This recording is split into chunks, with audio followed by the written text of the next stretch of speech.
গত ৫ আগস্ট ছাত্র জনতার গণ আন্দোলনের মুখে ক্ষমতা ছেড়ে ভারতে পালিয়ে যান আওয়ামী লীগ সভাপতি ও সাবেক প্রধানমন্ত্রী শেখ হাসিনা। ৮ আগস্ট দেশের দায়িত্বভার গ্রহণ করে একটি অন্তর্বর্তী সরকার, যার নেতৃত্ব দেন নোবেলজয়ী ডক্টর মোহাম্মদ ইউনূস।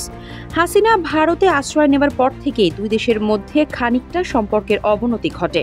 হাসিনা সরকারের পতনের পর থেকেই বাংলাদেশে সংখ্যালঘুদের ওপর নির্যাতন চালানো হচ্ছে এমন মিথ্যা দাবি তুলে উদ্বেগ জানাতে থাকে ভারত সরকার এবং নানা ধরনের অপপ্রচার চালাতে থাকে ভারতের গণমাধ্যমগুলো।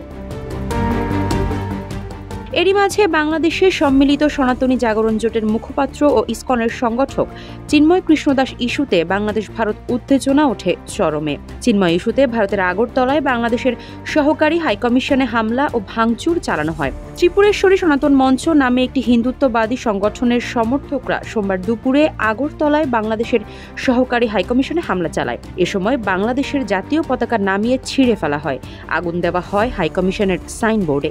এ নিয়ে যদিও দুঃখ প্রকাশ করেছে ভারত সরকার। Double million offer Walton fridge কিনে পেতে পারেন 20 লক্ষ টাকা, রয়েছে কোটি কোটি টাকার নিশ্চিত উপহার। এই ঘটনায় গভীরভাবে ক্ষুব্ধ বাংলাদেশ। ওই ঘটনার পর সামাজিক যোগাযোগ মাধ্যমে পোস্ট দিয়েছেন বাংলাদেশের প্রথম প্রধানমন্ত্রী তাজউদ্দিন আহমেদের ছেলে ও সাবেক স্বরাষ্ট্র প্রতিমন্ত্রী তানজিম আহমেদ সোহেল তাজ। সেখানে কোনো প্রতিবেশী রাষ্ট্রের গোলামি করতে স্বাধীনতা অর্জিত হয়নি বলে মন্তব্য করেছেন তানজিম আহমেদ সোহেল তাজ।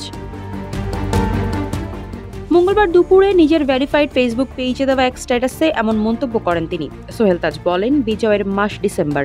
লক্ষ লক্ষ প্রাণের বিনিময়ে একটি মহান মুক্তিযুদ্ধের মাধ্যমে আমরা আমাদের স্বাধীনতা অর্জন করেছি, কোনো বিদেশি বা প্রতিবেশী রাষ্ট্রের গোলামি করার জন্য নয়। আজকে যারা বাংলাদেশকে নিয়ে মিথ্যা অপপ্রচার চালাচ্ছে এবং আমাদের কূটনৈতিক মিশনের উপর হামলা চালাচ্ছেন, আপনাদের বলবো এটা এখনই বন্ধ করুন। তিনি আরও বলেন, বাংলাদেশ সবার সঙ্গে সুসম্পর্ক চায়, কিন্তু সেটা হতে হবে দেশের মর্যাদা সংরক্ষণ করে এবং সমতার ভিত্তিতে। আর সেটা যদি করতে না পারেন, তাহলে আমি বিশ্বাস করি বাংলাদেশের সব মানুষ ঐক্যবদ্ধ হয়ে সব ষড়যন্ত্র রুখে দেবে এবং আমাদের স্বাধীনতা সার্বভৌমত্ব রক্ষার স্বার্থে সব ত্যাগ করতে প্রস্তুত থাকবে। ওই পোস্টে বিশেষ দ্রষ্টব্য অংশে তিনি আরও বলেন, আমাদের মহান মুক্তিযুদ্ধে নেতৃত্ব দানকারী বাংলাদেশের প্রথম প্রধানমন্ত্রী তাজউদ্দিন আহমেদ দেশ স্বাধীনের পর বলেছিলেন, বহু বছরের সংগ্রাম, ত্যাগ ও তিতিক্ষার বিনিময়ে আমরা আজ স্বাধীন বাংলাদেশের পত্তন করেছি। স্বাধীনতার জন্য যে মূল্য আমরা দিয়েছি তা কোনো বিদেশি রাষ্ট্রের উপরাষ্ট্র হবার জন্য নয়। পৃথিবীর বুকে স্বাধীন সার্বভৌম একটি শান্তিকামী দেশ হিসেবে রাষ্ট্র পরিবার গোষ্ঠীতে উপযুক্ত স্থান আমাদের প্রাপ্য।